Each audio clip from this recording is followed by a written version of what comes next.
pourvoyeur, dans la maison de notre sauveur. Oh, il y a la joie. Oh, il y a la joie. Dans la maison de mon papa. Dans la maison de mon papa. Dans la maison de ton papa. Dans la maison de ton papa. Dans la maison de ton papa. Est-ce qu'il y a la joie dans la maison de papa? Alors manifeste ta joie. Pas des cris de joie. Pas de célébration. Hey. Oh, il y a la joie. Oh, il y a la joie. Oh, il y a la joie. Est-ce que quelqu'un est joyeux ce matin? Est-ce que quelqu'un qui a le souffle de vie renouvelé est joyeux? Mon frère, si nous sommes là ce matin, c'est parce que Dieu est bon. Dieu a renouvelé le souffle de vie. Oh! Est-ce que quelqu'un est joyeux? Est-ce que quelqu'un veut manifester sa joie? Pas de danse. Hey. Pas de danse. Hey. Pas de danse. Pas de danse. Hey. Pas de danse. David était un roi qui dansait pour Dieu. David, l'homme selon le cœur de Dieu, dansait pour son Dieu. David ne regardait pas son voisin. Oh! Il ne regardait même pas son épouse. Mais il dansait pour le Seigneur. Dans la maison de mon papa. Dans la maison de mon papa. Dans la maison de notre papa. Oh, il y a. Oh, il y a. Oh, il y a. Oh, à Boissy, il y a. Est-ce qu'un peuple joyeux est là? Oh, à Boissy, il y a. Il y a un peuple reconnaissant. Il y a un peuple qui a décidé d'honorer le Seigneur. Il y a un peuple qui a décidé d'obéir au Seigneur. Oh, il y a. Il y a la joie. Il y a la joie. Il y a la joie. Il y a la joie. Il y a la joie. Il y a la joie. Il y a la joie. Il y a la joie. Il y a la joie. Il y a la joie. Une dernière fois. Il y a. Oh! Est-ce qu'on a soit joyeux? Est-ce que quelqu'un qui est joyeux pour Jésus peut acclamer le Seigneur?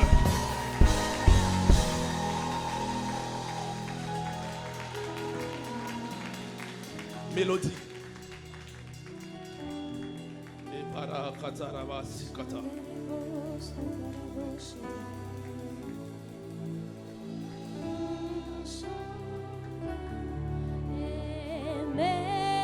Merveilleux, tous les anges en amour, d'une seule voix célèbre ton nom. Mélodie, mélodie, mélodie.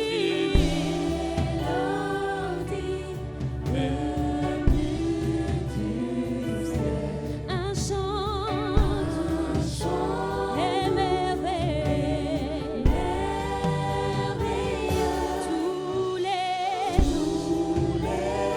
anges en harmonie, d'une seule voix célèbre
l'univers.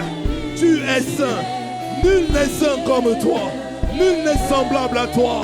Seigneur, ce matin, dans l'assemblée des rachetés, nous reconnaissons que c'est toi le seul Dieu, digne de louange, digne de gloire. Nous reconnaissons, Seigneur, que tu es celui qui est assis sur le trône de nos vies. Tu es celui qui est assis sur le trône de Boissy.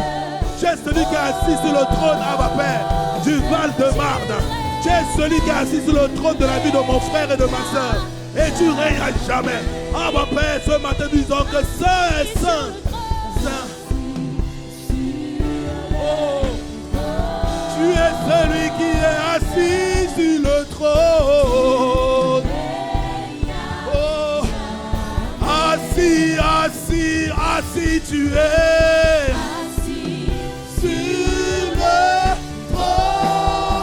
Sur le trône de nos vies, Abba. Nous reconnaissons que tu es assis, assis sur le trône. Quel que soit ce par quoi nous passons, quelles que soient les difficultés, quelles que soient les intempéries, quelles que soient les épreuves, Dieu est assis sur son trône. Dieu est assis sur son trône. Donc Dieu est assis sur le trône. Quelles que soient les difficultés, quels que soient les moments de joie, quand Dieu te dit ce matin, je suis assis sur le trône, je suis assis sur le trône, alors ne promène pas les regards inquiets, ne promène pas les regards inquiets, parce que je suis là, assis sur le trône de ta vie, assis sur le trône de ta destinée, assis sur le trône de ta destinée, et je règne à jamais. Oh, rekabasa parakata, rekabasa katelemo, assis.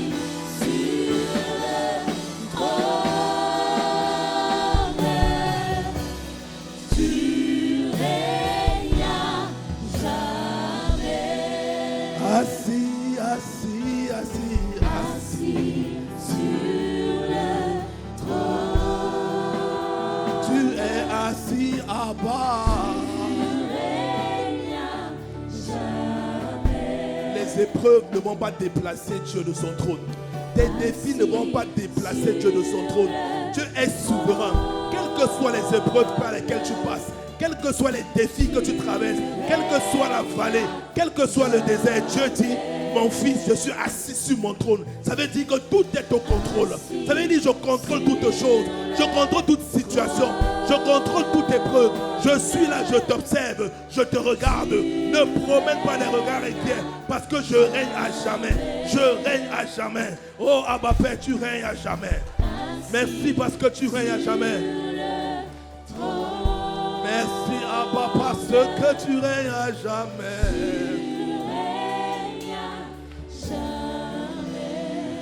Mon papa règne à jamais.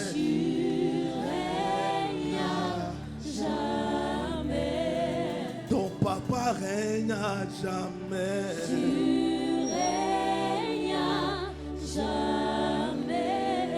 Ton Seigneur règne à jamais. Celui qui tient ta vie entre ses mains règne à jamais.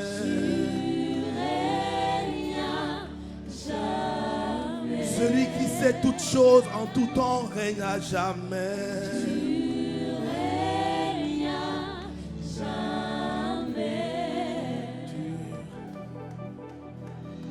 Assis sur le trône, tu règnes à jamais.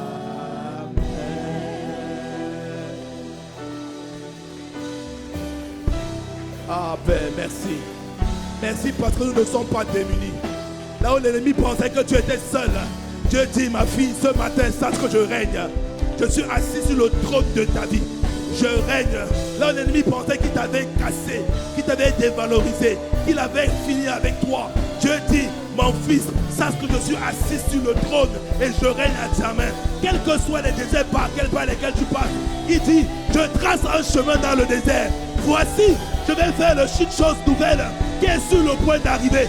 Je vais tracer un chemin dans le désert pour toi. Je te dis ce matin, je vais tracer un chemin dans le désert pour toi. Quel est ce défi? Quel est ce désert? Dieu dit, Je vais tracer un chemin dans le désert pour toi. Oh, et des fleuves d'eau jailliront de ce désert-là. Tu seras abreuvé. Tu seras abreuvé. Ta situation ne sera plus la même. Ta situation va changer. Dans ce désert, Dieu va faire sortir de l'eau. Dans ce désert. Marebo Sakharakata.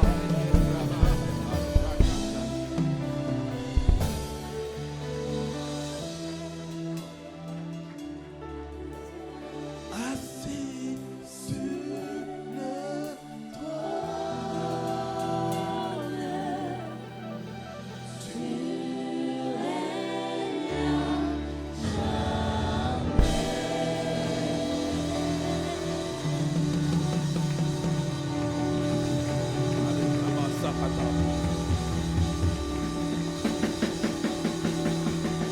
Merci Abba Père, merci parce que tu règnes à jamais. Alléluia. Amen. Bienvenue à Impact Centre Chrétien, Église de Boissy. Bienvenue dans cette maison où Dieu, à travers de cette ville de Boissy, qui semble être petite pour beaucoup, mais une ville à travers laquelle Dieu va impacter tout le département. Dieu va impacter tout le Val-de-Marne. Ah mon frère, Dieu va impacter, transformer tout le Val-de-Marne. Et ça partira d'ici. Ça partira de toi et ça partira de moi par la grâce de Dieu. Ça partira de chacun d'entre nous. Père, merci. Merci. Alors bien-aimés, je vais prendre le temps de rendre grâce à Dieu pour les pères de la maison. Les apôtres Yves et Yvan. Amen. Oui, tu peux acclamer le Seigneur pour leur vie. Comme tu as l'habitude de le dire, rendre grâce à Dieu c'est bien, mais prier c'est mieux. Amen. Je dis rendre grâce à Dieu c'est bien, mais prier c'est mieux. Alors je vais t'inviter pendant quelques secondes à élever la voix pour eux. On va prier pour nos parents. Amen. Père, nous te rendons grâce et nous te disons merci pour la vie des pères que tu nous as donnés. Merci Seigneur parce que tu as planté Seigneur dans chacune de nos vies des repères. Des bornes Seigneur qui nous dirigent, qui nous orientent, qui nous protègent Seigneur. Merci. Merci pour l'apôtre Yvan, merci pour l'apôtre Yves, merci pour leurs épouses, merci pour leurs enfants, merci Père pour le prix qu'ils payent au quotidien Seigneur. Nous sommes infiniment reconnaissants Père pour les vases qui sont pour chacun d'entre nous, pour les bénédictions qui sont pour chacun d'entre nous. La vérité c'est que mon frère, toi et moi nous sommes là parce que quelqu'un a payé le prix. La Bible dit que la mort agit en eux pour que la vie agisse en nous. Père, mon frère, ma soeur, ils payent un prix immense au quotidien. Pour que toi et moi nous puissions nous tenir là. Ils intercèdent pour nous, ils supplient pour nous, ils jeûnent pour nous. Alors Seigneur, nous voulons simplement te dire merci pour la vie et te recommander leurs activités, te recommander Père tout ce qu'ils font Père. Nous te prions que ta main demeure sur leur foyer, sur leurs enfants, sur leurs épouses, sur leur ministère à ma Père. Merci Seigneur parce que tu prends soin d'eux. Nous te rendons toute la gloire pour leur vie. C'est dans le nom de Jésus que nous t'avons prié. Que quelqu'un dise Amen. Amen. Amen. Bien-aimés, je voudrais simplement qu'on élève encore la voix quelques secondes pour rendre grâce à Dieu pour le père de la maison, le pasteur Alain et son épouse, le pasteur Marinelle, que moi j'appelle Tata Marinelle. Même quand elle sera apôtre, ça sera toujours Tata Marinelle. C'est ma tata à moi. On vient de très loin, et Dieu nous a fait grâce. Merci Seigneur.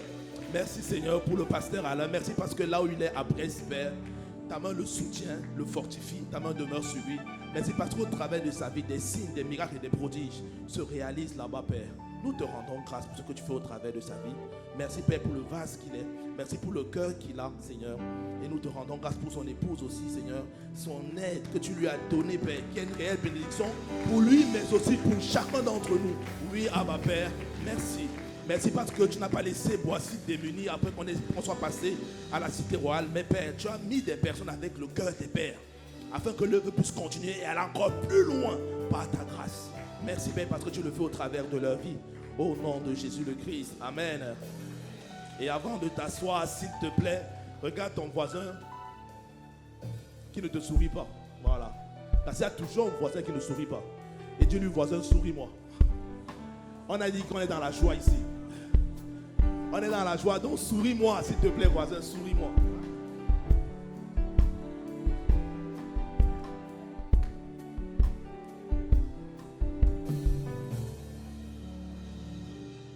tu peux prendre place, s'il te plaît.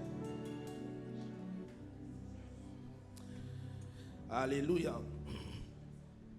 Merci Saint-Esprit, parce qu'on a déjà pris notre dose de joie. Ça veut dire que tout à l'heure, si tu ne dis pas Amen, ça ne va pas avoir d'impact sur moi. Bah oui, Dieu est bon, hein? Dieu est bon, frère. C'est conduit par l'Esprit que les gens ont parlé de sa part.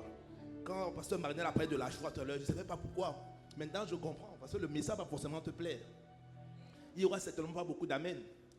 Mais comme j'ai été rempli déjà de sa joie, ah, moi c'est bon, et c'est ok. Donc ne dis pas Amen, dis Amen. Je vais sourire, dis, et puis voilà, ça va aller. Ah, tu vois, ils disent pas Amen. Ils disent pas. Je vous ai dit, frère, il paraît que je suis le fils aussi du père de la maison et qu'il y a une notion prophétique. Donc quand je dis qu'il n'y aura pas beaucoup d'amen, je sais. Maintenant, fais-moi mentir, s'il te plaît. Fais-moi mentir pour que je puisse me répandre. Fais-moi mentir pour que je puisse me répandre. Pour dire, Seigneur, pardon, pardon, pardon. Alléluia. Amen. Alors la famille, c'est une réelle grâce pour moi et un honneur de me tenir devant vous ce matin. Donc, le pasteur Alain est là, mais il n'est pas là. Ah, le pasteur Alain est là, mais il n'est pas là. Vous aussi. Bon, il y a des gens qui n'ont pas compris. Bon, ok. Voilà, c'est lui, mais ce n'est pas lui. Oh, c'est la partie que je préfère le plus du message. Hein. Juste cette partie-ci. C'est lui, mais ce n'est pas lui. Quelle grâce. Donc, le pasteur Alain, comme il était là il y a 2 semaines et que le pasteur Jocelyne est passé après lui, il s'est dit, s'il partait encore, sans te laisser, pasteur Alain, tu vas dire, mais pasteur Alain, tu nous as abandonnés. On ne t'a pas vu depuis. Donc, il a téléchargé pasteur Alain ici par la grâce de Dieu. Donc, tu n'as pas pasteur Alain, mais tu as pasteur Alain qui est là aussi. Voilà. Rends grâce à Dieu. Et depuis la fin de l'année 2024, le Seigneur nous parle par la bouche de ses serviteurs. L'apôtre Yvan l'apôtre Yvan nous a dit que 2025 serait une année de sacrifice. Qui se souvient de ça? Ah, vous êtes connecté au réveillon, donc tu te souviens. Tu t'es oublié que le Seigneur rafraîchisse ta mémoire par sa grâce. Et quelques semaines après, quelques mois, je dirais, l'apôtre Yves est venu, il nous a parlé de la nécessité de vivre une vie de sacrifice. Et là, quelqu'un se dit certainement, mais qu'est-ce que ces gens-là ont avec le sacrifice? On n'arrête pas. L'apôtre Yvan vient, il parle de sacrifice. L'apôtre Yves parle de sacrifice. Pasteur Jocelyne a parlé de sacrifice. Avant ça, pasteur a commencé une longue série sur le sacrifice, sacrifice, sacrifice. Ils veulent en finir avec nous, quoi? Oui, on va en finir avec toi. Non, ton toit doit mourir. Mais il faut que l'esprit vive, toi aussi. Il faut qu'il soit manifesté. Donc ton toit doit mourir. Et la Bible dit, dans Acte 2, 42, il persévérait dans l'enseignement des apôtres. Donc, tu comprends pourquoi pasteur Alain et pasteur José parlent du sacrifice?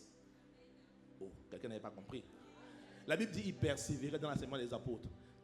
Pasteur Alain et pasteur José ont parlé du sacrifice. Pourquoi? Parce que les apôtres parlent du sacrifice. Et comme ils sont obéissants à la parole, ils obéissent à la parole. Ils persévèrent dans l'enseignement des apôtres. Et comme moi aussi je vais dans la même ligne de ceux qui obéissent, ce matin je vais te parler de Alléluia, Amen, gloire à Jésus. Yes. Et il y a 2 semaines, jour pour jour, pasteur Alain nous a parlé de vivre une vie de sacrifice pour rendre visible son Dieu. Quelqu'un ne se souvient pas, c'est pas grave. Il y a quelque chose sur ton ordinateur qui s'appelle Google. Tu tapes dessus, tu vas sur YouTube, tu tapes ICC Boissy et tu vas trouver de quoi je parle. Oh. Ah, pasteur Marinel, ils vont dire, le pasteur Alain, s'il est venu tirer sur nous ce matin. Non, on est ensemble aussi, soyez détendus. Je donne juste les raccourcis, comme ça tu auras la bonne attitude après. Et il nous a expliqué, pasteur Alain, je ne vais pas donner tout le message parce que ce n'est pas le but du message de ce matin, mais il nous a dit que vivre une vie de sacrifice signifie être entièrement dédié à garder son feu, voilà, de manière continuelle. Qui se souvient de ça? À garder son feu de manière continuelle. Et il a dit, pour garder son feu de manière continuelle, il y avait un pilier fondamental sur lequel il fallait travailler. La communion du Saint-Esprit. La communion de la parole. J'ai dit Saint-Esprit, personne n'a capté. Des gens n'ont pas écouté, pasteur Alain. Pasteur Alain, tu m'écoutes s'il te plaît. Continue à intercéder. Oh, j'ai dit qu'il n'y aura pas beaucoup d'amen. Vous voyez? Je savais. C'était prophétique. Donc il nous a parlé de la communion de la parole. Il a dit qu'un des axes sur lesquels on va devoir travailler, si on veut garder le feu continuellement allumé dans nos vies, afin d'être des sacrifices pour notre Dieu, il va falloir qu'on travaille sur la communion avec la parole de Dieu. Et ce matin, je vais venir te parler de la parole. Amen.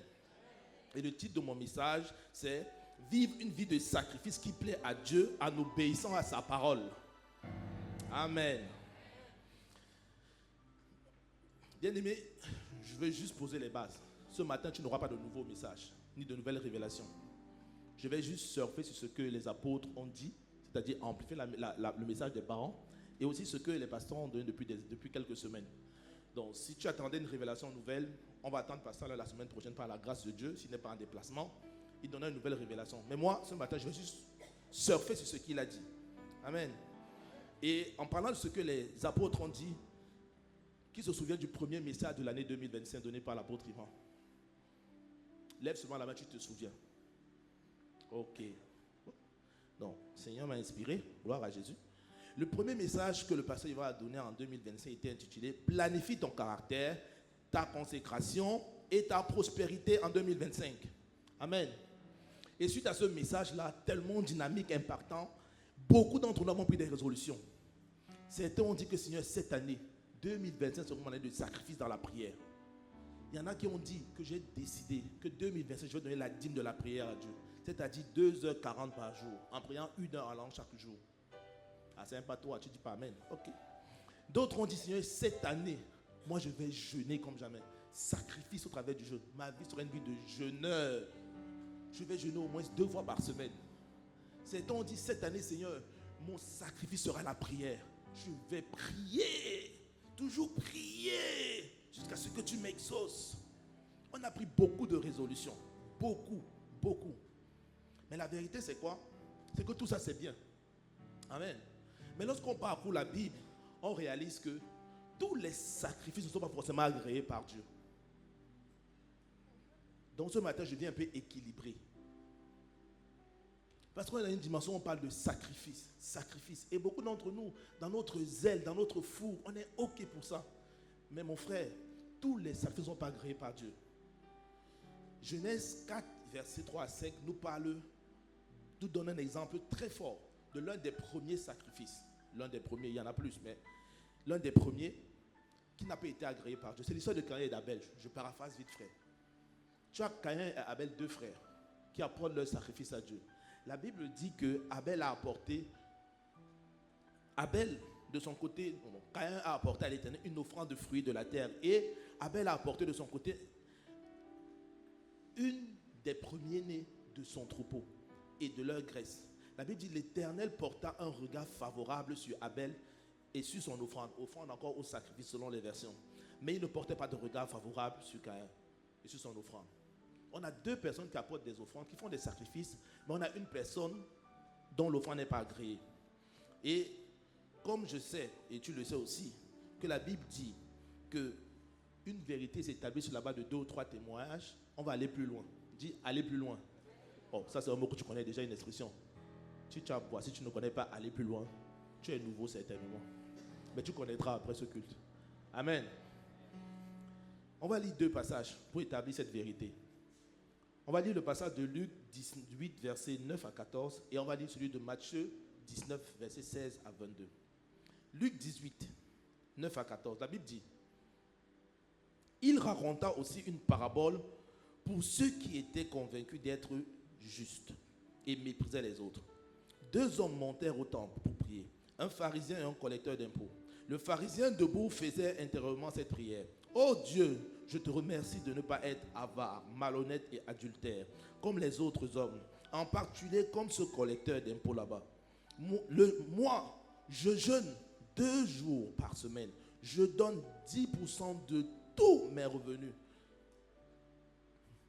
Le collecteur d'impôts se tenait dans son coin retiré et n'osait même pas lever les yeux au ciel.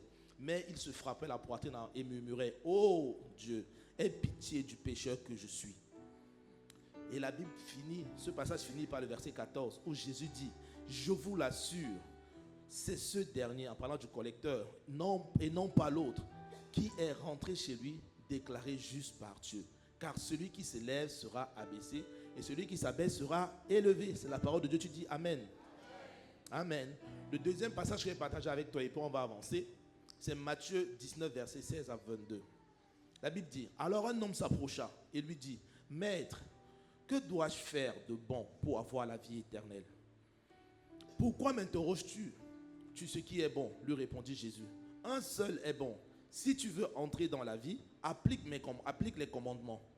Lesquels demanda l'homme. Eh bien, répondit Jésus, tu ne commettras pas de meurtre, tu ne commettras pas d'adultère, tu ne commettras pas de vol, tu ne porteras pas de faux témoignages, honore ton père et ta mère, et tu aimeras ton prochain comme toi-même. Tout cela, lui dit le jeune homme, je l'ai appliqué. Que me manque-t-il encore? Jésus lui répondit, si tu veux être parfait, va vendre tes biens, distribue le produit de la vente aux pauvres et tu auras un trésor dans le ciel. Puis viens et suis-moi.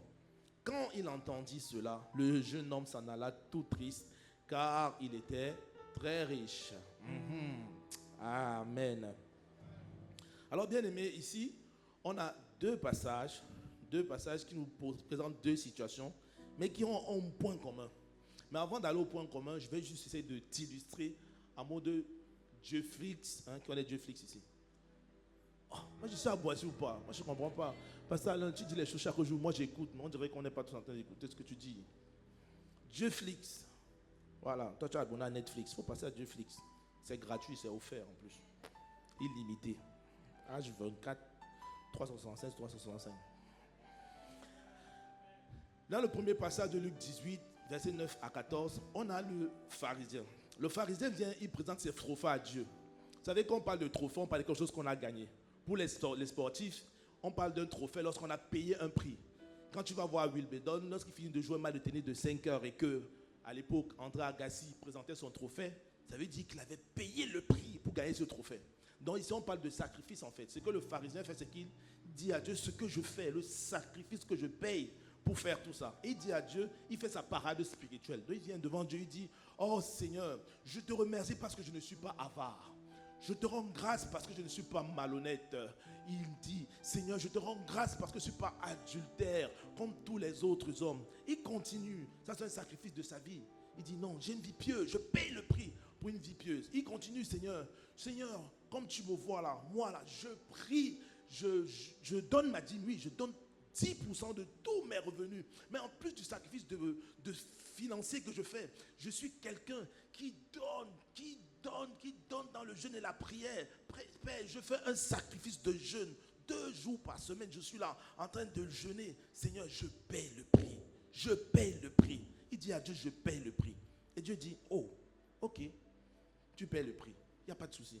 À côté de lui, tu as un collecteur d'impôts qui est là, mais qui est en train de supplier. Seigneur, aie pitié de moi. Vraiment, je ne suis pas qualifié. Je ne suis même pas qualifié. Regarde ma vie. Ma vie est pourrie, gâtée. Mais vraiment, ça ne sert à rien. S'il te plaît, miséricorde, aie pitié de moi. Et Jésus dit que de ces deux personnes, entre celui qui paie le prix financier, sacrifice, entre celui qui paie le prix dans le jeûne et la prière, entre celui qui paie le prix en gardant une vie pieuse, Jésus dit, c'est celui qui était là, collecteur de prix, disait Seigneur, oh pitié de moi, entre guillemets, qui reconnaît qu'il a péché, qui est qualifié. Waouh, c'est bizarre quand même. Mais Jésus, on nous parle de sacrifice chaque jour. On nous parle de payer le prix. Mais voilà quelqu'un qui paye quand même 3 fois le prix, pas une fois.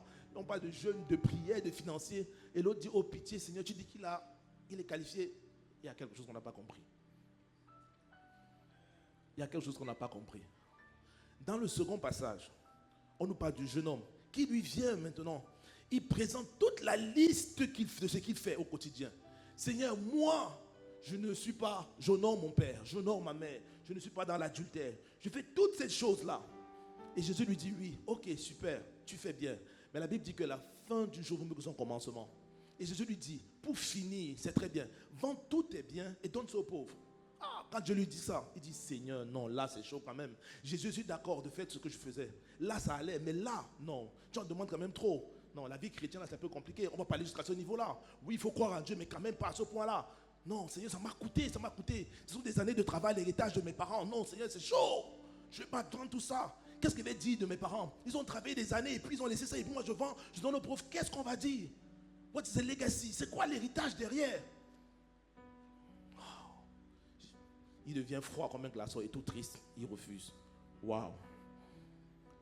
Voilà 2 personnages qui ont une chose en commun. Très simple. Mais qui peut être subtil parfois. Le pharisien et le jeune homme riche n'ont pas honoré Dieu. Et quelqu'un me dit, mais comment tu dis non pour honorer Dieu, pasteur Alain? Les gars ont fait les sacrifices. Comment tu dis qu'ils n'ont pas honoré Dieu? Ben oui, ils n'ont pas honoré Dieu. Pourquoi je dis ça? La Bible nous dit quoi? La Bible nous dit que dans Jean 1, verset 1, au commencement, la parole existait déjà. La parole était Dieu et la parole était avec Dieu et la parole était Dieu. Bien aimé, si tu veux honorer Dieu, il faut pratiquer ta parole. Autrement dit, il faut obéir à sa parole. Vous savez, Dieu est tellement intègre dans sa parole que c'est lui-même. Enfin, attends, je te le redis autrement. En fait, Dieu est tellement intègre qu'il a pris, il s'est fait parole lui-même. C'est pas, tu comprends mon point? Dieu est tellement intègre que sa parole, c'est lui-même. Voilà pourquoi celui qui accueille la parole de Dieu obéit à cette parole et en même temps accueille et honore Dieu. Si tu accueilles la parole de Dieu et que tu obéis à la parole de Dieu, en même temps tu accueilles et tu honores Dieu. Parce que Dieu, c'est sa parole. De même, si tu n'accueilles pas la parole de Dieu, que tu n'obéis pas, en fait, ce que tu traduis littéralement, c'est que tu déshonores Dieu. Et c'est ce qu'ils ont fait, en fait. Tu me demanderas pourquoi. Regarde. Dans l'histoire de Caïn et Abel, Caïn, malgré son sacrifice, n'a pas obéi. Combien il n'a pas obéi? Proverbe 3, verset 9. La Bible dit: honore l'Éternel avec tes biens et avec les prémices de tous tes revenus. C'est ce que Abel a fait. Il l'a honoré avec ses biens et avec les prémices. Mais Caïn n'est pas venu avec les prémices. Donc il n'a pas obéi en fait. Amen. Il n'a pas obéi à la parole. Donc il n'a pas honoré Dieu. Regarde le pharisien. Le pharisien, qu'est-ce qu'il a fait? Il n'a pas obéi à Philippiens 2, verset 3. La Bible dit: ne faites rien par esprit de parti ou par vaine gloire, mais que l'humilité vous fasse regarder les autres comme étant au-dessus de vous-même. Quand le pharisien est arrivé, il a commencé à débiter de ce qu'il faisait. Et il dit: oh Seigneur, regarde ce collecteur d'impôts là. Il a méprisé le collecteur d'impôts. Et par rapport à ça, il s'est disqualifié tout seul. Aïe. Je t'ai dit que je n'attends pas des amen. T'inquiète pas. On est ensemble. Le jeune homme riche, il n'a pas obéi à 1 Roi 8, verset 61. 1 Roi 8, 61 dit: que votre cœur soit tout à l'Éternel notre Dieu. Il était OK pour avancer avec Dieu jusqu'à un niveau. Jusqu'à un niveau. Et la vérité, c'est que c'est le cas de beaucoup d'entre nous. Ah, OK. Tu ne me crois pas? OK, allons-y. Il faut que tu comprennes une chose simple. C'est que l'obéissance implique non seulement d'accepter une demande, une règle ou un ordre donné, mais aussi de se soumettre pleinement à une autorité et de se laisser gouverner. L'obéissance implique à se soumettre pleinement, pas partiellement, mais pleinement. Pleinement. Dis à quelqu'un: pleinement. Dieu veut que tu te laisses gouverner par lui. Quelle que soit ta face, ta race, ta classe. On n'en a rien à faire. Et c'est pour ça que je parle d'obéissance sacrificielle. Parce que c'est un coup. Obéir à Dieu un coup. Ok, tu ne me crois pas. On va aller voir ce que Josué a fait. Qui connaît ce verset qui dit: moi et ma maison nous bénirons l'Éternel. Moi et ma maison nous servirons, pas bénirons. Oh Seigneur. Quelqu'un voulait m'amener ici. Voilà. C'est dans Josué 24. À la fin du verset 15, il dit: moi et ma maison nous bénirons, nous servirons le Seigneur. Amen. Mais la vérité, c'est que quand tu regardes le contexte dans lequel Josué l'a dit, ce n'était pas aussi simple que ça aujourd'hui. Là, je le dis: moi et ma maison nous servirons le Seigneur. Tu dis: amen, super. Je suis devant toi. Ok. Mais regarde, si tu vas plus haut, regarde le contexte dans Josué 24, verset 1. Regarde ce que la Bible dit. Josué 24, verset 1. La Bible dit que Josué assembla toutes les tribus d'Israël à Sichem et il convoqua les anciens d'Israël, ses chefs, ses juges et ses officiers. Et ils se présentèrent devant Dieu. Ils se présentèrent devant Dieu. Josué dit à tout le peuple. Et là, il a commencé à parler. Donc Josué est arrivé. Il a pris toutes les autorités. Les maires, les préfets et tous. Il prend toutes les autorités. Il les rassemble. Et il commence à parler. Et quand il commence à parler, regarde au niveau du verset 14. Il dit, Josué, devant toutes les autorités: maintenant craignez l'Éternel et servez-le. Entre guillemets, Josué, c'est le disciple de Moïse. Amen.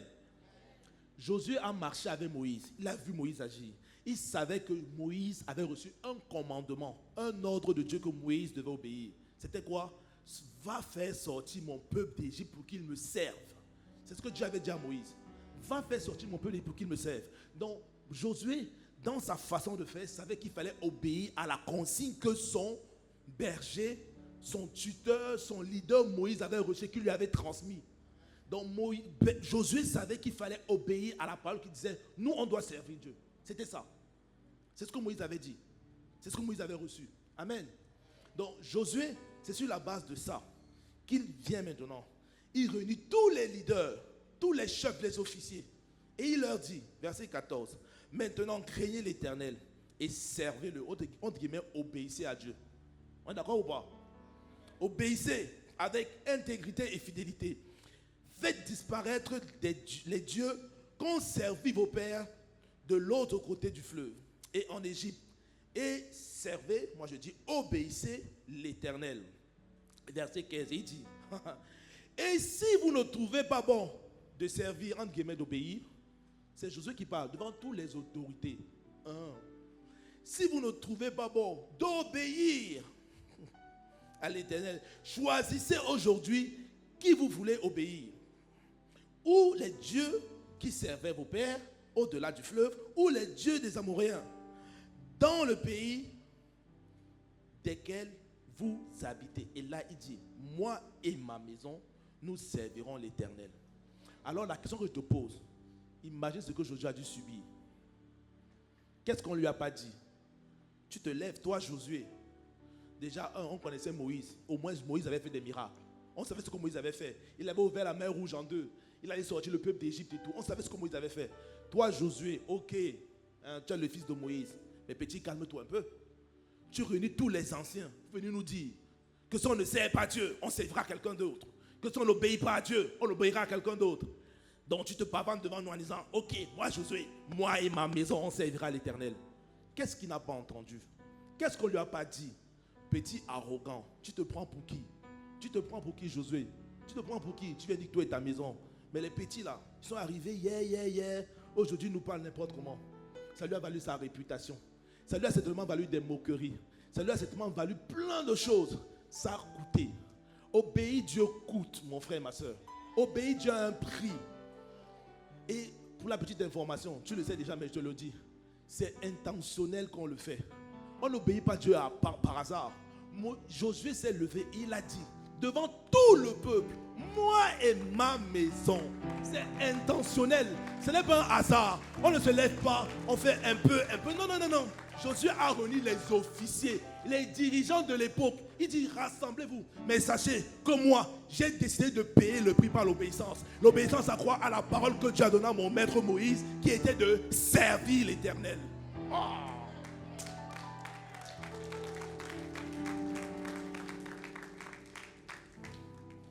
Ton voisin ne dit pas Amen parce qu'il n'aime pas, mais ce n'est pas grave, on est ensemble. Amen. Il y a une chose qui m'interpelle quand même. Beaucoup d'entre nous ici, on a donné nos vies à Jésus. Amen. Et on a décidé de faire de lui notre Seigneur et Sauveur. Mais la vérité, c'est qu'il y a quelqu'un ici, toi, ton voisin, tu as donné ta vie à Jésus. Mais les gens que tu fréquentais à l'époque, là, quand tu étais de l'autre côté, tu continues à avoir la même vie avec ces personnes-là. On te retrouve toujours dans les mêmes coins, toujours en train d'écouter les mêmes musiques, en train de dire les mêmes choses, à parler de la même façon. Question, quel est le Jésus que tu as accepté? Non, c'est même une question. Ne te sens pas, j'ai dit ton voisin, pas toi, ton voisin. Peut-être même que celui qui était au premier culte, c'est pas toi. Toi, toi c'est bien. Mais c'est peut-être le frère du premier culte ou la soeur du premier culte. Quel est le Jésus que toi tu as accepté? Pourquoi? Parce que regarde ce que Marc dit. Marc 10, verset 29 dit, Jésus répondit, je vous le dis en vérité, il n'est personne qui, ayant quitté à cause de moi et de la bonne nouvelle, il n'y a personne qui ayant quitté. Ça veut dire que quand tu acceptes Jésus, tu quittes quelque chose. Qu'est-ce que tu as quitté? Question, quelle vie as-tu quitté? Question, quel caractère as-tu quitté? Quel type de fréquentation as-tu quitté? Qui as-tu quitté? Jésus dit qu'il n'y a personne qui l'a accepté de le suivre et qui a accepté la bonne nouvelle. Personne ne l'a fait sans quitter. Toi, tu fréquentes toujours les mêmes personnes. Oh non, je vais les évangéliser. Ok. Dans leur environnement. Ok. Alors que tu n'es même pas assez solide. Bon, on a Boissy. Je ne vais pas donner les anecdotes de Pasteur Alain parce que quelqu'un peut se sentir concerné ici. Ailleurs, je donnerai certains exemples, mais ici, fais attention. Alléluia. Non, mais sérieux. Sérieux. Qui as-tu quitté? Qui as-tu quitté? La colère, là, tu l'as quitté ou pas? Le rejet, tu l'as quitté? Bon, on est ensemble. Hein. Mais tes gamineries, là, je ne sers plus parce qu'on m'a fait ça. Tu as quitté ça. Dans le monde là-bas, quand on te faisait ça, tu coupais les ponts. Ici, on est en Jésus. On est dans la famille. On chante, c'est une histoire de famille chaque jour à Boissy. On sait que c'est une grande famille. Ton frère te pique, tu quittes. Tu te comportes comme tu te comportais avant. Mais toi, tu as quitté quoi en fait? Mais tu as quitté quoi? Je pose la question. Bon, pas à toi, à ton voisin.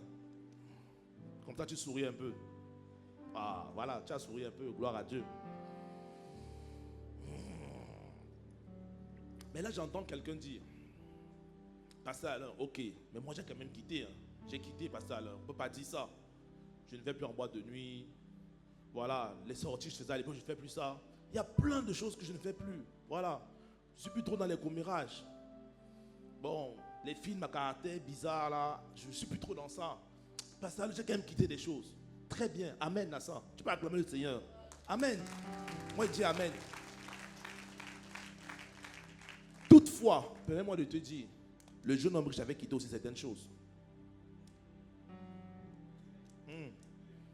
Le jeune homme riche avait quitté certaines choses. Oui, tu as quitté certaines choses. C'est très bien. Mais s'il te plaît, allons plus loin. Je dis allons plus loin. Allons plus loin. Allons plus loin. Tu ne peux pas te limiter à ça. Le jeune homme riche, ce qui l'a bloqué, c'est quoi? Il n'a pas pu aller plus loin. En plus, à Boissy, vraiment, allons plus loin. Ça doit être votre credo. Moi, je suis connecté à ça. Toi, tu es là, tu n'es pas connecté à ça. Frère, c'est la rébellion. Répands-toi et aligne-toi. Non, sérieux, vous aussi. Bon, ça va. Après, on va dire que je parle mal aux gens ici. Ça va. On est ensemble. Non, mais sérieux, allons plus loin. Le jeune homme riche, lui aussi, il avait quitté certaines choses. Mais il n'était pas allé au bout. Et la vérité, c'est que c'est là. C'est malheureusement ce que beaucoup d'entre nous vivent. Je suis prêt à faire des concessions jusqu'à un certain niveau. Je suis OK pour te suivre. Mais là, tu dis que tu dois tout vendre, c'est chaud. Si Jésus c'est OK. Mais si tu me dis de laisser le copain là, Seigneur, mais je fais comment après? Non, c'est chaud. Jésus c'est OK. Mais ça, j'avoue que le fait de... Le côté un peu... J'aime bien cet esprit de rejet parce que ça fait que quand je me plains, les gens m'appellent, ils me regardent. Oui, mais me séparer de ça, ça va être compliqué. Non. Va plus loin. Va jusqu'au bout en fait. Décide ce matin d'aller plus loin. Et que le Seigneur t'accorde la grâce d'aller plus loin au nom de Jésus. Qu'il t'accorde la grâce d'être pleinement obéissant. Je dis bien pleinement obéissant. Et j'ai plusieurs exemples comme ça. On te demande, tu dis, Dieu te demande de façon factuelle, honore ton père et ta mère. Mais quand tu parles de ton père et de ta mère, purée, c'est chaud. On se demande si ce sont des inconnus. La daronne là, elle me casse les pieds. Franchement, elle m'appelle tout le temps, elle me saoule et tout. Ah bon? Tu parles comme ça de ta mère. Tu parles comme ça de ton père. Tu marches avec les gens qui calomnient ton père spirituel. Tu es aussi avec eux, tu causes, tu souris et tout. Mais lorsqu'on dit 21 jours de jeûne et prière, c'est toi qui viens dire à Glody le matin, Glody, s'il te plaît, ouvre la porte. Tu dois commencer à 7 heures. Ah bon? Dieu te dit l'obéissance mieux que le sacrifice. Laisse ton sacrifice de 21 jours, va obéir à la parole. Ne marche plus avec les calomniateurs. Quitte là et honore réellement ton père et ta mère. Amen. Ne dis pas amen. Moi j'ai eu ma dose, je suis dans la joie déjà. Donc. Merci pour les amen qui sont réveillés. Non? Malachie 3, verset 10 te dit quoi? Apporte dans la maison du trésor toutes tes dîmes, afin qu'il y ait de la nourriture en abondance dans ma maison. Mais toi, dès que tu as des sous qui entrent, premier truc auquel tu penses, bon, on est ensemble, mes sisters, un nouveau sac, nouvelles chaussures, de nouveaux vêtements, les jeux vidéo, Dépenser dans l'alcool. Dans quoi? Les femmes, les hommes. Tu fais quoi? Tu fais quoi? Tu bousilles tes sous comme ça. Tu faisant tout et n'importe quoi. Mais après, lorsqu'on dit, oh Seigneur, on va faire les 48 heures. 48 heures pour la prospérité. Tu es là. Rikaba sapatakate, rikotoro bababa. Tu parles en langue plus que tout le monde. Frère, Dieu te dit, avant de venir faire tes sacrifices là de 48 heures, de jeûne et prière, s'il te plaît, obéis d'abord à la parole. Obéis d'abord à la parole. Bien-aimé, l'obéissance vaut mieux que le sacrifice. Je te dis, l'obéissance vaut mieux que le sacrifice. Dieu dit, fuyez l'impudicité. Tu es là, tu flirtes avec des frères, tu flirtes avec des soeurs, des trucs bizarres. Tu es marié, mais tu regardes la femme d'autrui. Tu convoites la femme de quelqu'un d'autre, ou le mari de quelqu'un d'autre, même les femmes, c'est déjà dedans, tout ça. Mais après tu dis non, je suis au protocole de pasteur Marinel, je paye le prix dans le service. Si elle me dit soit là à 7h, je suis là à 7h. Si elle ne dit pas à 23h, je suis là à 23h. Oh, tu payes quel prix? Dieu dit, l'obéissance n'est que le sacrifice. Arrête tes sacrifices là. Bien aimé, beaucoup d'entre nous doivent se repentir. Honnêtement, on fait tellement de choses qui ne sont même pas en phase avec ce que Dieu veut. On fait tellement de choses que l'on considère dans notre armoire à nous comme étant des sacrifices, sacrifices, sacrifices. Mais Dieu dit nada, rien. Aïe. Aïe.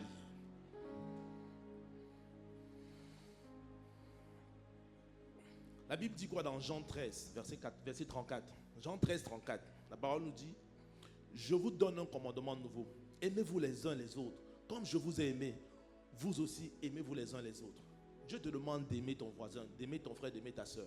En plus, on a à Boissy. C'est une histoire de famille ici. Dieu te dit, aimez-vous les uns les autres. Mais toi, tu calomnies ton frère. Tu calomnies ta soeur. Tu es le venin par lequel le diable passe pour saboter la vie des nouvelles personnes qui arrivent à l'église. Quand ils arrivent, tu es là, tu donnes des mauvaises informations. Tu dis, ah, telle personne, ne t'approche pas trop d'elle. Hein. Ah, ici, parfois on les connaît. Le service là-bas, il ne faut pas faire, il ne faut pas faire. Tu es celui qui apporte le venin. Mais tu te lèves la nuit entre minuit et 3 heures. Tu pries, Seigneur, Seigneur, les âmes, envoie les âmes à l'église. Hey, papa, envoie les âmes. Hikarababa. Tu te moques de qui? Mais tu te moques de qui en fait? Non, mais sérieux, tu te moques de qui? Tu dis que tu fais un sacrifice dans la prière? Arrête des bêtises là, toi aussi. Quel sacrifice tu fais? Va obéir à la parole. Aime ton prochain d'abord comme toi-même. Va obéir à la parole. Aime ton prochain. Arrête de nous dire que tu fais des veillées de prière, tu pries pour les âmes. Je vous dis que plusieurs d'entre nous, lorsqu'on fait les camps ici, là, comme le vendredi, on a fait il y a 1 ou 2 semaines, certains d'entre nous, les amis, en toute humilité, on doit être assis au fond de demander pardon à Dieu. Pendant que le camp passe, on dit comment être gagneur d'âme. Nous, on doit être au fond. Certains d'entre nous, on te dit, Seigneur, pardonne-moi parce que oui, ils ne sont pas des gagneurs d'âme. Mais moi, j'ai été celui par qui le diable est passé pour détruire la vie des âmes. Certains de nous doivent se repentir. Ok. Dans tous les cas, je ne m'attends pas à des Amen, gloire à Jésus. Je suis dans la joie. Alléluia. L'apôtre Paul va plus loin. Regarde ce qu'il dit dans 1 Corinthiens 13, verset 3. Il dit, et quand je distribuerai tous mes biens pour la nourriture des pauvres. Donc lui alors, il fait plus que le jeune homme riche. Il dit, s'il prend même tous ses biens, le jeune homme riche s'est arrêté. Paul dit, moi je vais même plus loin. Je prends tous mes biens pour les pauvres. Il dit ensuite, je livrerai même mon corps pour être brûlé. Donc lui-même, en plus de ses biens, sa propre personne, sacrifice de sa vie. Regarde la suite. Si je n'ai pas la charité ou l'amour, cela ne sert à rien. On fait tellement de choses qu'on considère comme étant sacrifice. Paul va même à l'extrême. Il dit, si je donne ma vie, je donne tout ce que j'ai. Si je n'ai pas l'amour, c'est zéro. Ton silence me plaît. Je t'aurais dit dans d'autres circonstances que ton silence m'inquiète, mais ton silence me plaît. C'est bien. Ça veut dire qu'il faut que tu réfléchisses. Il faut que la parole pénètre. Ça va faire son travail. Alors, dans le laps de temps qui me reste, je vais voir avec toi très rapidement 2 raisons pour lesquelles tu dois obéir à la parole. 2 raisons pour lesquelles tu dois pratiquer l'obéissance sacrificielle. Bien aimé, la première raison pour laquelle tu dois pratiquer l'obéissance sacrificielle, c'est quoi? c'est qu'elle te donne une autorité. Ah, quelqu'un ne veut pas l'autorité ici. Quelqu'un veut continuer à se faire malmener, maltraiter. Elle te donne une autorité. On a un cas très simple dans la Bible. Oh, vraiment, c'est le plus beau des cas. Le cas de Jésus. La vérité, c'est que toi et moi, on vit des défis aujourd'hui parce qu'on refuse d'obéir. Tu te fais écraser parce que tu refuses d'obéir. Tu te fais malmener parce que tu refuses de payer le prix de l'obéissance. C'est pour ça que tu te fais malmener. Regarde Jésus. Jésus était Dieu. Jésus est Dieu. Jésus sera toujours Dieu.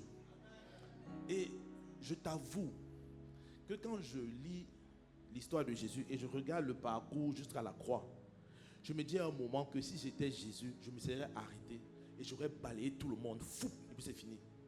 Parce que ces gars-là, quand même, ils ont manifesté un niveau d'insolence et de rébellion que je ne comprends pas. Vous avez craché sur le roi des rois. Vous avez insulté le roi des rois. Vous avez flagellé le roi des rois comme un voleur. Mais puis que vous êtes même qui en fait? Moi, si j'étais Jésus, c'est que le salut n'est pas, l'humanité n'est pas sauvée. Ah non, mais vous, ça va à Boissy, vous êtes des gens bien. Alain Syl, je reconnais, si j'étais Jésus, je me serais tourné. Allez, zoup, allez, on finit, c'est fini. Seigneur, on va trouver un autre moyen parce que ces gens-là, ils ont élevé l'insolence. Ils ont élevé le niveau d'insolence. Moi, j'aurais fini avec ça. Mais Jésus, la Bible dit quoi? Que Jésus a souffert. Ah, Seigneur. Regarde ce que la Bible dit dans Philippiens 2, verset 8 à 11. Il s'est humilié lui-même, lui qui était Dieu. Ah, il s'est humilié lui-même, se rendant quoi? Obéissant jusqu'à la mort. Purée. L'obéissance de Jésus, c'était jusqu'à la mort. Pas l'obéissance pour une responsabilité, pour une gratitude. Non. Non, toi tu obéis parce qu'on va te donner un like, un j'aime, ou tu auras un bonbon, un goodies, je ne sais pas quoi. Jésus, il obéit jusqu'à la mort. Ça lui a coûté sa vie. Les amis, hey, petite parenthèse, c'est pour ça qu'il ne faut pas blaguer avec les âmes. Je te dis, parce que Jésus les a acquis avec son sang. Purée, Jésus a souffert jusqu'à la mort pour les âmes. Et les âmes arrivent, tu blagues avec les âmes. Aïe, Seigneur. Les choses sur lesquelles moi je dis, c'est l'un des versets qui me fait le plus, pas peur, mais qui me donne une crainte dans la Bible. Il les a acquis par son sang. Donc une âme arrive et tu blagues avec une âme. Jésus a souffert comme il a souffert. Et toi tu rigoles les âmes qui viennent. Alléluia. On ferme la parenthèse. La Bible dit Jésus, il s'est rendu obéissant jusqu'à la mort. Même jusqu'à la mort de la croix. Et c'est pourquoi, parce qu'il s'est rendu obéissant, regarde, c'est pourquoi Dieu l'a souverainement élevé. Parce qu'il était obéissant, Dieu l'a quoi? Élevé. Souverainement élevé. Il ne lui a pas juste donné une autorité, Dieu lui a donné aussi une puissance. C'est pour ça que la suite te dit, afin qu'à la mention du nom de Jésus, tous genoux fléchissent dans les cieux, sur la terre et sous la terre. Pourquoi? Parce qu'il a obéi. Il a payé le prix de l'obéissance. Toi, tu veux l'autorité, tu veux la puissance. Est-ce que tu obéis? Non, vraiment, beaucoup d'entre nous, comme dit Pasteur Alain, la génération Uber Eats, quoi. Aujourd'hui, on veut tout comme ça. À l'époque, il y avait fast food. Au moins, ça arrivait, tu chauffais au micro-ondes. Mais maintenant, c'est Uber Eats, ça arrive déjà chaud. Tu ouvres déjà la vapeur. Non, mais tu payes quel prix, en fait? Tu obéis, comment? Tu payes quel prix dans l'obéissance? Tu veux plus de puissance? Non, je vais guérir les cancers. Ok, tu veux guérir les cancers. Tu payes quel prix? C'est quoi l'obéissance? Tu payes quel prix? Quand on te demande de jeûner et de prier, tu jeûnes, tu pries? Ou tu fais comme certains qui mangent? Pas toi, ton voisin. Ils font son gré de son estomac. Et tu veux la puissance? Il y en a là-bas qui jeûnent, qui prient pendant des mois et des mois pour avoir la puissance. Et non, on rigole. Bon. Ok. J'ai dit, je ne m'attendais pas à beaucoup d'amen, donc je suis en paix. Alléluia. Jésus a payé le prix. Il a obéi jusqu'à la mort. Et c'est là qu'il a eu l'autorité et la puissance. Les amis, l'obéissance te confère une puissance. L'obéissance te donne même un niveau d'accès, te donne des accès que tu n'avais pas dans le passé. L'obéissance active en toi certains accès, certaines clés, certains bienfaits dont tu n'avais pas dans le passé. Ah, tu discutes? Bon, moi je connais l'histoire d'un frère. Je connais l'histoire d'un frère qui était un frère lambda comme ça, il y a 5 ans, 6 ans. Bon, moi je raconte toujours mes histoires ici, c'est voici. Si ça sort d'ici, dans tous les cas, Dieu m'est témoin, c'est vous. Je n'ai pas dit ça au premier culte, donc ce sera aux gens du deuxième culte. Voilà. C'est un frère très intéressant, très zélé, par la grâce de Dieu. Et il y a quelques années, 5 ans, il a été ordonné, je crois, assistant pasteur. Il finit, du jour qu'on l'appelle pour dire qu'il sera assistant pasteur, il appelle sa femme. Il est trop drôle, le frère. Il appelle sa femme. Chérie, on va dire qu'on va être assistant pasteur. Sa femme dit non. Avec tout ce qu'on a déjà à faire là, tu m'as quoi assistant pasteur dessus? On va pas s'en sortir. On a quand même un enfant. Il a 1 an. Ça va être compliqué. Déjà, il te voit tu es juste responsable d'un département. C'est déjà plein de charges. Là encore, tu es assistant pasteur. On va plus te voir, frère. On connaît ICC, hein. On vous envoie partout. Finalement, il parle avec sa femme, il prie, il décide d'obéir. L'année qui suivait, je crois 1 an après ou 1 an et demi après, on appelle encore le frère. Frère, tu vas être pasteur. Là, le frère dit non, c'est pas possible. Déjà qu'assistant pasteur, c'était à chaud. Mais là, pasteur, il va voir sa femme. Chérie, on a les palabres. On a vraiment, chérie, on a des problèmes. Il paraît qu'on va être pasteur. Ça ne dit jamais de la vie.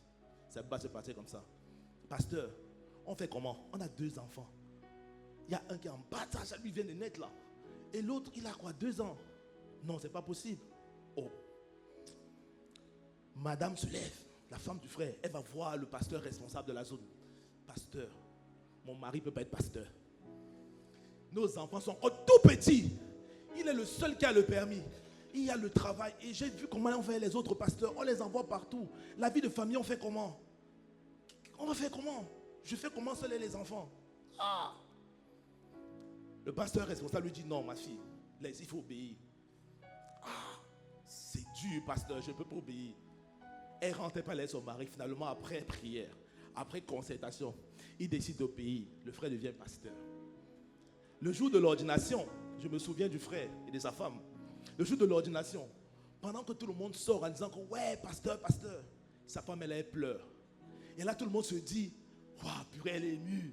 Le mari est pasteur. Mais en fait, ce que les gens ne savent pas, c'est qu'elle pleurait parce qu'elle voyait la charge. Elle voyait tout ce qu'elle devait subir en tant que femme de pasteur. Rester seule les soirs, anniversaire de mariage pendant que le mari fait des entretiens.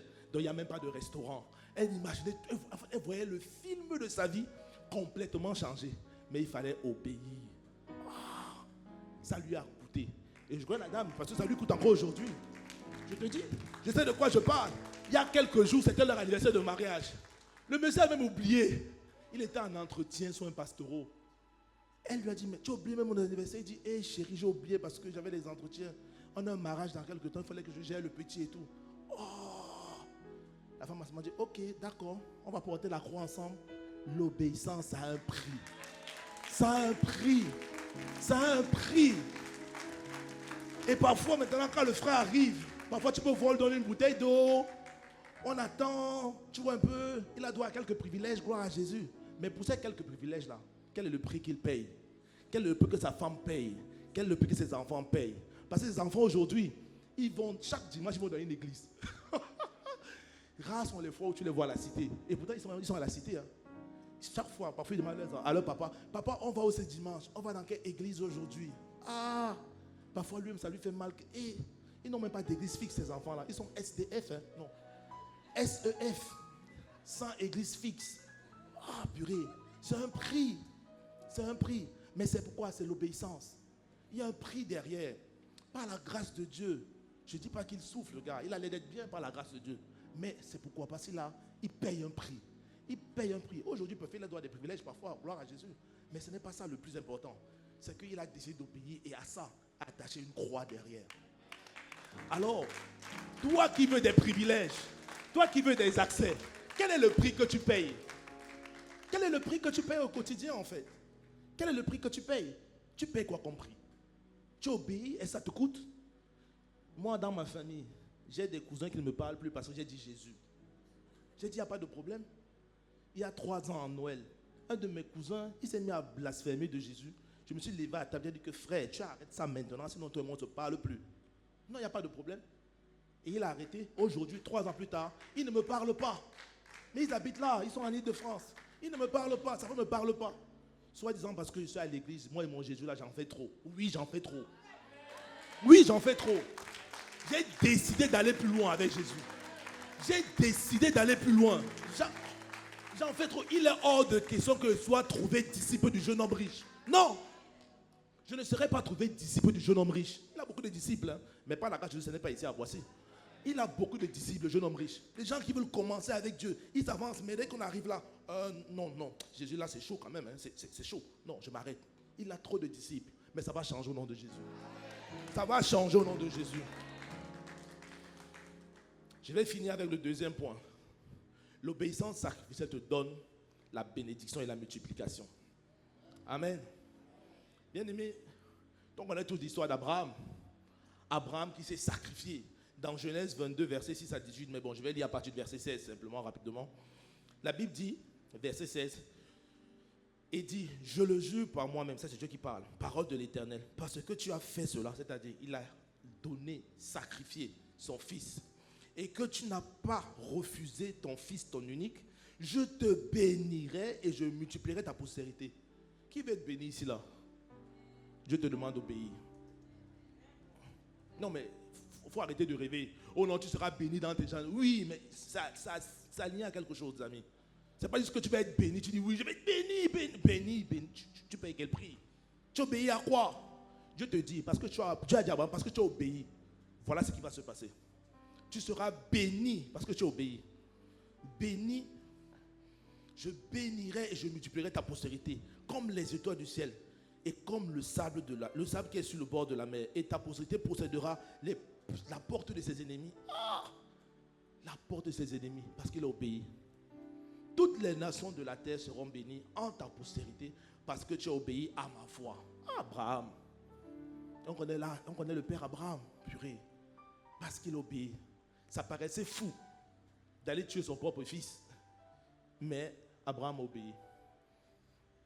Et il y a une histoire qui m'a marqué particulièrement dans la Bible, c'est l'histoire de la multiplication des 5 pains et des 2 poissons. Je vais lire l'histoire parce qu'il faut quand même que je pose au contexte. Bon, j'ai encore 5 minutes, gloire à Jésus. Jean 6, verset 5 à 10. La Bible dit, Jésus regarda autour de lui et vit une foule nombreuse venir à lui. Alors il demanda à Philippe, où pourrions-nous acheter assez de pain pour nourrir tout ce monde? Il ne lui posait cette question que pour voir ce qu'il allait répondre. Car en réalité, il savait déjà ce qu'il allait faire. Rien que pour donner à chacun un petit morceau de pain, il faudrait au moins 200 pièces d'argent, lui répondit Philippe. Un autre disciple, André, frère de Simon-Pierre, lui dit, il y a ici un jeune garçon qui a 5 pains d'or et 2 poissons. Mais qu'est-ce que cela pour autant de monde? Et là Jésus parle. Jésus, dites-leur à tous de s'asseoir, leur ordonna Jésus. L'herbe était abondante à cet endroit. Et la foule s'installa donc par terre.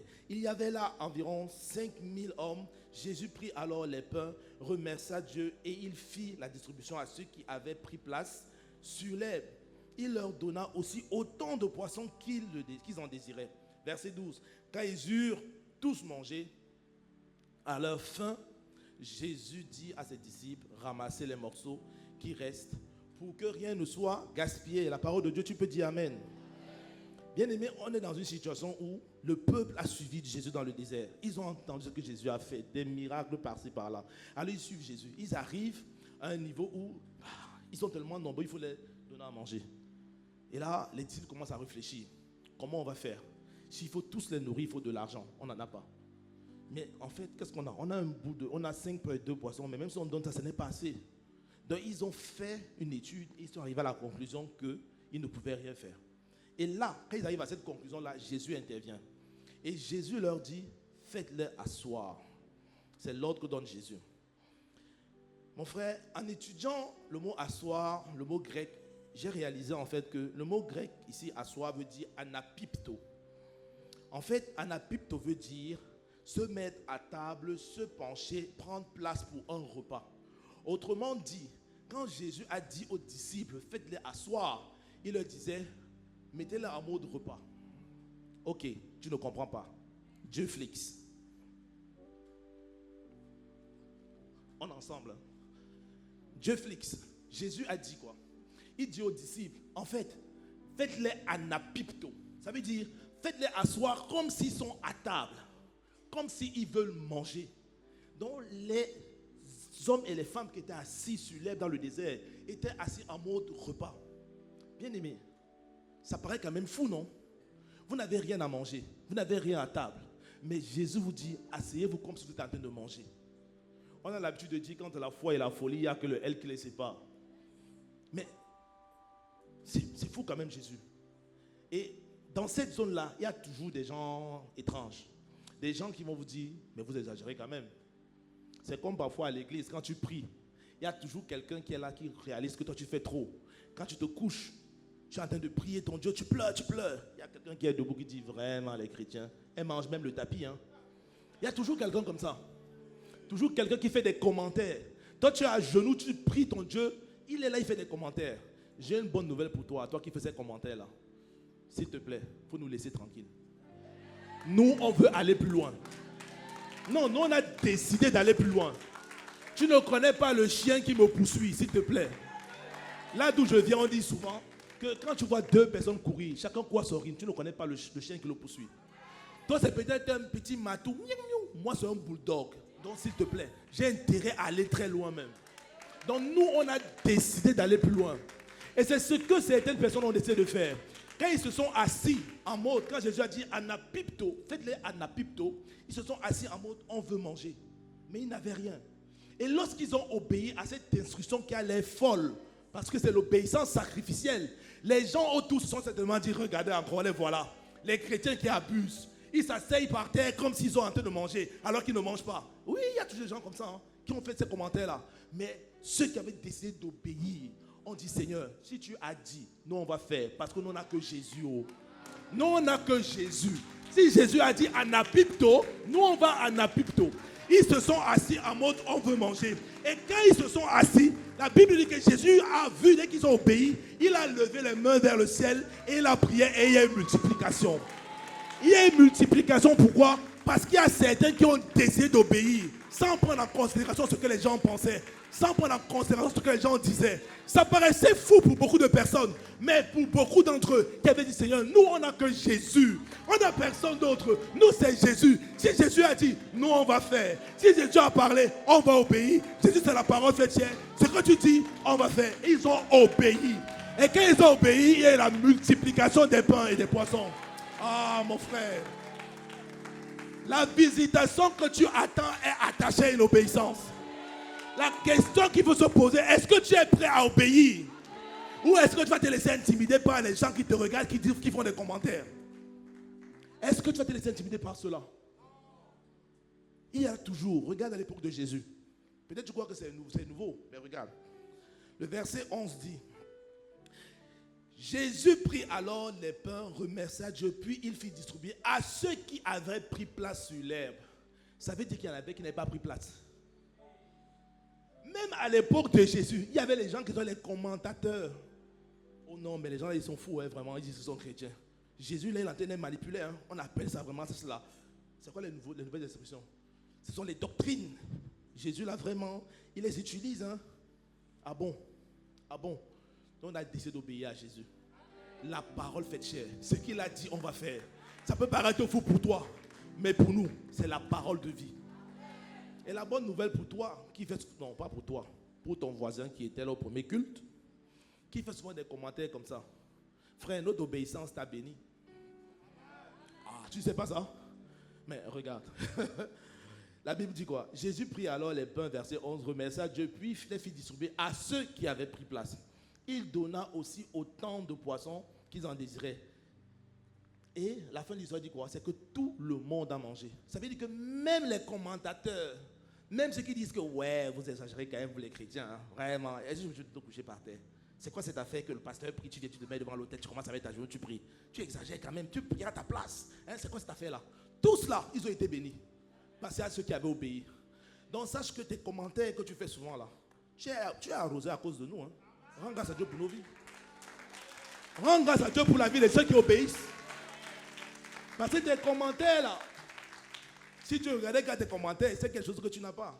Mais par la grâce de Dieu, on a une famille. Et la prière de beaucoup t'ont arrosé. Amen. Amen, mon frère, ma soeur. Alléluia.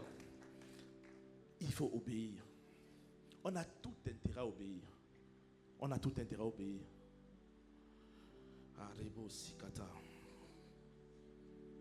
Le temps est avancé. Je vais juste te donner une dernière clé. simple.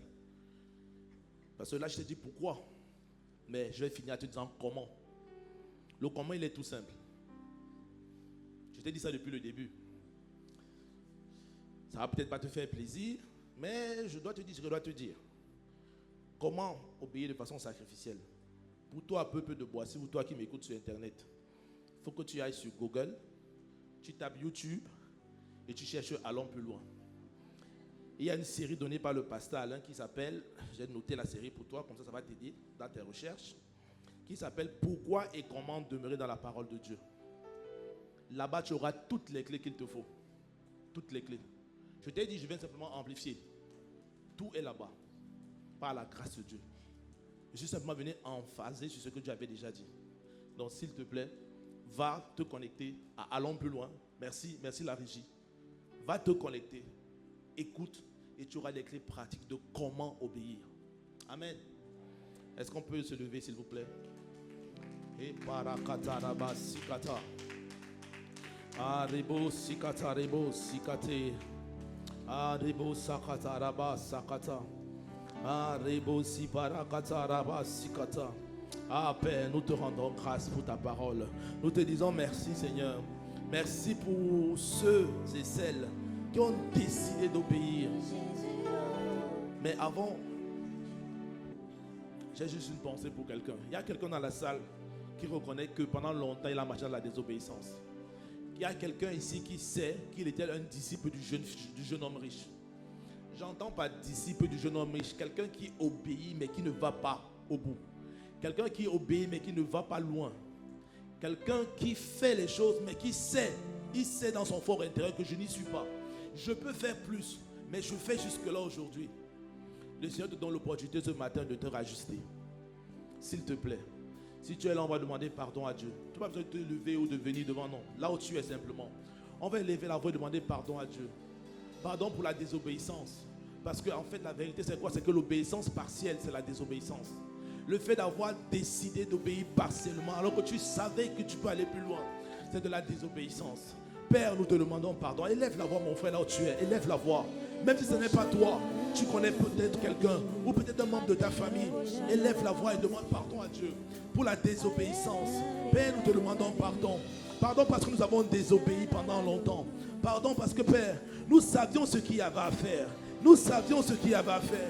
Mais, Abba, Père, nous ne sommes pas là au bout. Nous avons gardé ce petit péché mignon.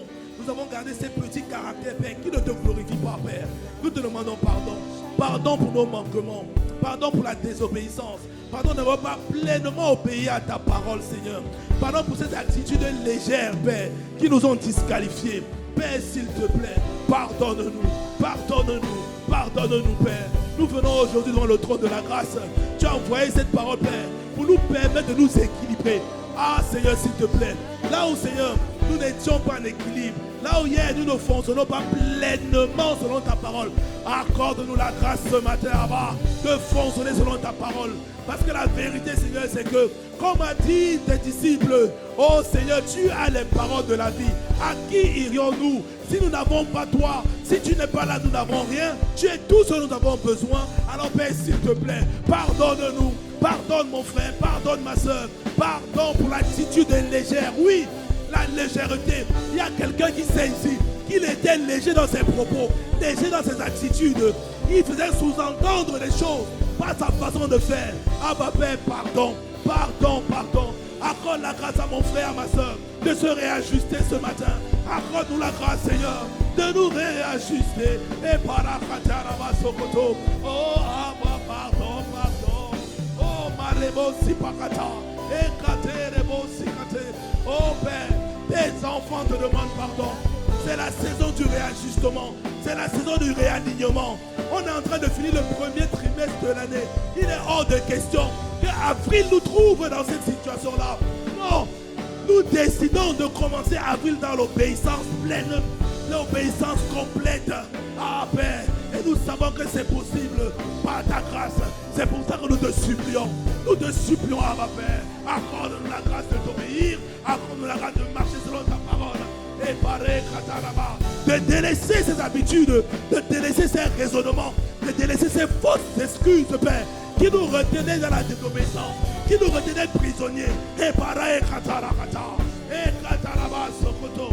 Et nerebo sipara. Oh, Abba Père. Et para et katarakata. Et kataraba sokoto rokata. Et nerebo sipara kata. Oh, arebo sokoto rokata. Areka baba sikata. Et nerebo sipara. Karababa sikata. Et keterebo sikata.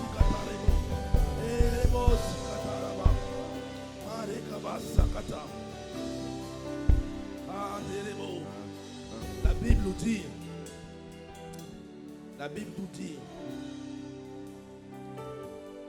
que si nous confessons nos péchés, dans 1 Jean 1 verset 9, si nous confessons nos péchés, il est fidèle en parlant de Dieu et juste pour nous pardonner. Amen. Dieu te dit que parce que tu as confessé tes péchés, parce que tu as reconnu que tu marches dans la désobéissance, Papa God lui-même s'engage et te dit, je suis juste et fidèle pour te pardonner. Alors entre dans ta saison du pardon dans le nom de Jésus. Entre dans la saison du pardon au nom de Jésus. Et Dieu, parce que la Bible dit qu'il fait au-delà de ce qu'on peut penser ou imaginer. Il ne s'arrête pas à ça. Il dit, et pour nous purifier de toute iniquité. Dieu dit, il est bon et juste pour nous pardonner et pour nous purifier de toute iniquité. Dieu veut aller plus loin ce matin dans la vie de quelqu'un. Dieu dit qu'il veut te purifier de toute iniquité. Ça veut dire qu'il y a des maladies, des réclamations, des choses qui parlaient contre toi. Dieu dit, parce que tu as demandé pardon, je te pardonne, je suis juste et fidèle. Mais pas seulement, mais je te purifie de toute iniquité. Dieu veut faire du bien à quelqu'un ce matin. Dieu veut faire du bien à quelqu'un ce matin dans cette atmosphère. Si tu es là ce matin et que tu es malade, tu souffres dans ton corps, s'il te plaît, lève la main là où tu es. Dieu dit parce que tu as demandé pardon. Parce que tu as demandé pardon, il est bon et juste. Il est bon et juste. Il est bon et juste. Fidèle et juste pour te pardonner et de te purifier de toute iniquité. Dieu veut faire du bien à quelqu'un ce matin. Si tu es malade là où tu es, lève la main. Lève la main, lève la main. On va prier pour toi. On va prier pour toi. On va prier pour toi. Et Dieu va te visiter. Mon frère, ma soeur, toi qui lèves la main, nous n'avons que Jésus. Nous n'avons rien d'autre. Nous n'avons personne d'autre. Nous n'avons pas une puissance particulière. Mais nous avons le nom qui a été donné. Le nom suprême. Le nom devant lequel tout genou fléchit. Le nom devant lequel toute maladie fléchit. Toute maladie fléchit. Je vais inviter les frères et les sœurs qui sont autour de nos bien-aimés qui ont levé la main, de poser leurs mains sur les épaules. Et on va prier pour eux. Et Dieu va faire du bien à quelqu'un ce matin. Dieu va faire du bien à quelqu'un ce matin. Dieu va guérir quelqu'un ce matin. Dieu va guérir quelqu'un. C'est ce qu'il a dit, ce n'est pas moi. Il a dit, il est bon et juste pour nous purifier de toute iniquité. Et karaba sakata. Et karaba sakaterebo. Karaba sakata. Et karebo sipara. Abba Père, dans le nom de Jésus, nous te prions pour nos frères, pour nos sœurs qui sont malades, qui souffrent dans leur corps. Non, ils ne sont pas malades. Ils sont en bonne santé. Ce sont leurs corps qui souffrent. Ce sont leurs corps qui sont malades, Père. Dans cette atmosphère, Père, toi qui as dit que tu es bon et juste, Père, pour guérir, pour libérer. Abba Père, fais ton œuvre maintenant par ton esprit. Viens guérir toute maladie. Viens guérir les infirmités. Là où quelqu'un avait des douleurs dans son corps, des douleurs au niveau de ses os, des genoux, Abba Père, du dos, à cause des accouchements, Père, à cause d'une opération, Père, s'il te plaît, étends ta main maintenant, étends ta main maintenant, dans cette atmosphère, Abba Père, visite ma soeur, visite mon frère, visite-les au nom de Jésus, visite-les au nom de Jésus, touche quelqu'un maintenant, touche quelqu'un maintenant, touche quelqu'un maintenant, touche quelqu'un maintenant, Marekaba Sakata, Ekotoroba Sakata. Père, il est hors de question que quelqu'un reparte comme il est arrivé ce matin. Personne ne doit repartir comme il est arrivé. Seigneur, nous implorons le nom de Jésus. Nous invitons le nom de Jésus. L'autorité nous a été donnée. L'autorité de commander, d'être ordonnée. Nous nous plaçons sous les mérites du sang de Jésus et sous le manteau de son serviteur, l'apôtre Jean Kassanou. Et nous déclarons que esprit d'infirmité, toi qui parlais contre mon frère, contre ma soeur, tu sors de son corps maintenant. Dégage. Tu dégages de sa vie. Tu dégages de sa vie. Au nom de Jésus, tu libères les corps. Vous libérez les corps. Esprit impur, vous libérez les corps maintenant. Là où le cœur faisait mal, tu libères les corps. Là, il y avait une mauvaise pression artérielle. Elle est restaurée au nom de Jésus. Je dis, les cœurs sont restaurés. Les cœurs sont restaurés. Les corps sont restaurés. Les organes sont restaurés. Les organes sont restaurés. Au nom de Jésus le Christ. Merci Père. Parce que tu le fais maintenant.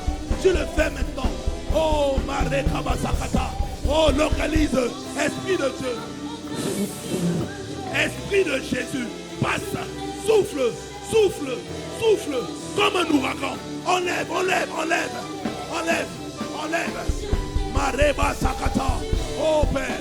Toute douleur, toute douleur, toute douleur. Au niveau des genoux. Au niveau du dos. Père, merci. Parce que tu le fais maintenant. Au nom de Jésus le Christ. Nous t'avons prié. Amen. Marekaba Sakata. Merci Abba Père. Merci Abba Père. Marekata Raba Sokoto. Arebo Siparakata. Père, là où ma soeur avait des douleurs au niveau des doigts, des articulations, je ne sais pas. Là, oui Père. Père, fais-le maintenant. Fais-le. Merci. Merci pour la restauration. La guérison complète et totale, Seigneur. Oui, Père. Merci. Merci. Toi qui es là, qui avait une douleur quelque part, on va juste prendre un ou deux témoignages. Toi qui es là avec une douleur quelque part, tu as senti dans ton corps, tu as senti que la douleur est partie. Fais ce que tu ne pouvais pas faire dans le passé. Fais ce que tu ne pouvais pas faire dans le passé. N'hésite pas, fais-le, fais-le. Dieu est là. Sa présence est là. Son esprit est là. Tu avais une douleur quelque part. Tu avais du mal à faire un mouvement. Vas-y, fais. Fais-le. Fais-le. Et découvre ce que Dieu a fait. Et découvre ce que Dieu a fait. Découvre ce que Dieu a fait. Découvre ce que Dieu a fait. Merci, Père. Merci. Merci parce que tu as touché les corps aujourd'hui. Merci. Merci. Merci. Merci. Gloire à Dieu. Le temps est très avancé. On a bouffé 15 minutes.